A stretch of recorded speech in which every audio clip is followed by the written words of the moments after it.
weerar dhinaca dhulka oo muddo ka hor ay iclaamisay Israa'iil ayaa ugu dambeyn dhamaadkii toddobaadkan waxa ay ku qaaday marinka Gaza. Howlgalkan oo xilligii Yuhuuddu qorshaysatay ka soo dib dhacay sababo dhowr ah awgood ayaa ugu dambeyn waxa ay ku qaaday dhulka Falastiiniyiinta ee la haysto.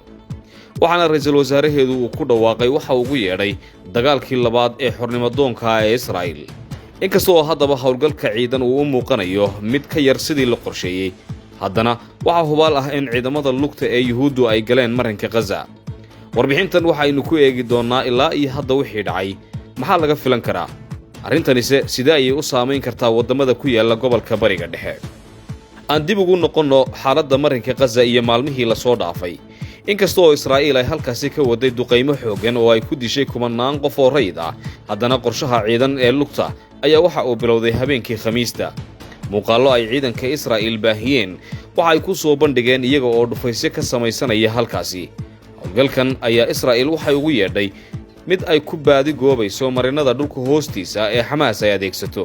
telefishinka Al Jazeera tallaabadan waxa uu ku tilmaamay markii koobaad ee taangiyada Yuhuuddu ay qayb ka noqdaan duulaanka. marsii horeysay Israa'iil waxay adeegyada isgaarsiinta ka jartay marinka Gaza, halkaasi oo ay ka fulisay duqeymo aan kala joogsi lahayn. waxaa xigay duulaan laba dhinac ah oo dhinaca dhulka ah, kaasi oo ay ku qaaday marinka Gaza caweyskii Jimcaha. kan koobaad waxa ay ka fulisay deegaanka Al-Shujaaciya lagu magacaabo ee bariga magaalada, halka kan labaad uu ahaa dhinaca koonfurta ah ee xeebta xigta. ra'iisul wasaaraha Israa'iil Benjamin Netanyahu waxa uu tallaabadani ku sheegay in ay tahay wejigii labaad ee dagaalka. waa hadal daba socday qorshe dagaal oo 3 qaybood ah, kaasi oo uu hore u shaaciyay wasiirka gaashaandhigga ee Yuhuudda 20kii bisha Oktoobar. saddexda weji ee dagaalka ee ay Israa'iil qorshaysatay waxa ay kala yihiin: 1. duqeyn cirka ah iyo howlgal dhulka ah oo kooban. 2. howlgal dhinaca bariga ah oo xooggan iyo baabi'inta waxa loogu yeedhay iska caabinta. iyo tan saddexaad oo ah in Israa'iil ay hanaan amni oo hor leh ka hirgelisa halkaasi.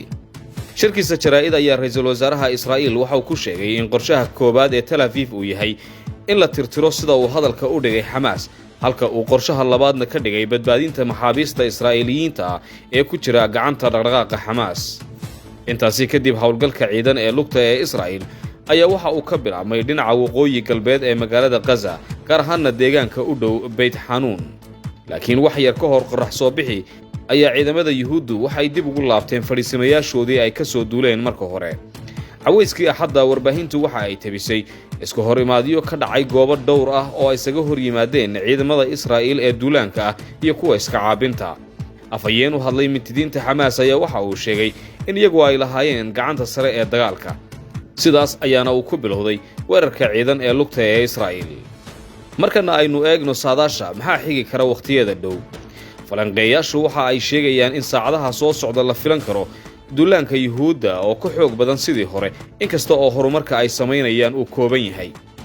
warbixinadii tan ka horreeyay waxa aan idinkula wadaagnay in duqeymaha Israa'iil ay badi ka dhacayeen 3 qaybood oo kala ah Beit Xanuun, waqooyi galbeed Gaza, iyo deegaanka bariga ku yaala Al-Shujaaciya la yiraahdo.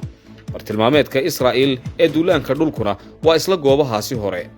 qorshaha duulaanka lugta waxaa sidoo kale barbar socda tallaabo kale oo Yuhuuddu ay ku doonayso in laba ay ku kala qaybiso marinka Gaza. waxaase jira weydiimo badan oo dul hoganaya ciidanka Israa'iil, kuwaasi oo ku aadan in ay gudaha u geli karaan magaalada Gaza iyo in kale. waxaa la tilmaamayaa in taasi ay ku adkaan doonto.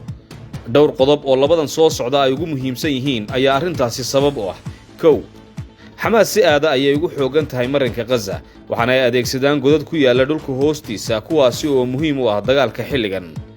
waxaa sidoo kale ay haystaan tiro ka badan 200 oo maxaabiis Israa'iiliyiin ah, kuwaasi oo ay ku qabsadeen dagaalkii 7 bisha dhacay. 2. weerarka Israa'iil ay u adeegsanayso ciidamada lugta waa tallaabo kale oo khasaaro u ah Tel Aviv. waxaa la xasuusan yahay markii ugu dambeysay ee ciidamada Yuhuuddu ay gudaha u galaan marinka Gaza in ay ahayd sanadkii 2014 xilligaasi oo jab xooggan uu ka soo gaadhay.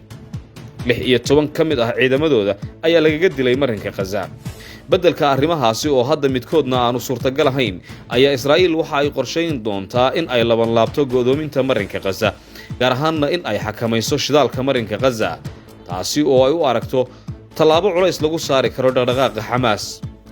laakiin tani waxay Israa'iil u horseedi kartaa 2 caqabadood oo sida looga gudbi karaa ay adag yihiin.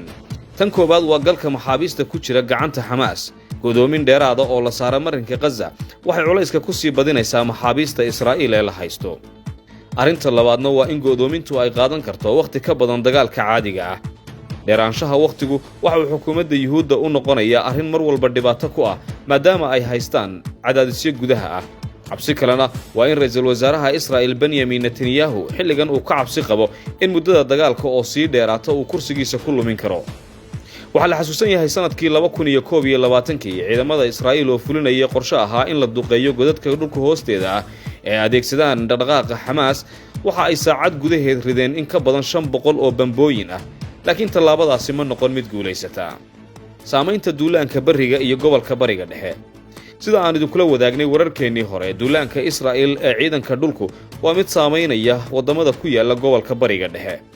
madaxweynaha Iran Ibrahim Raisi waxa uu dhamaadkii toddobaadkan ka digay in xadgudubyada Israa'iil ay geysanayso ay hadda u muuqdaan kuwa ka gudbaya khadka guduudan.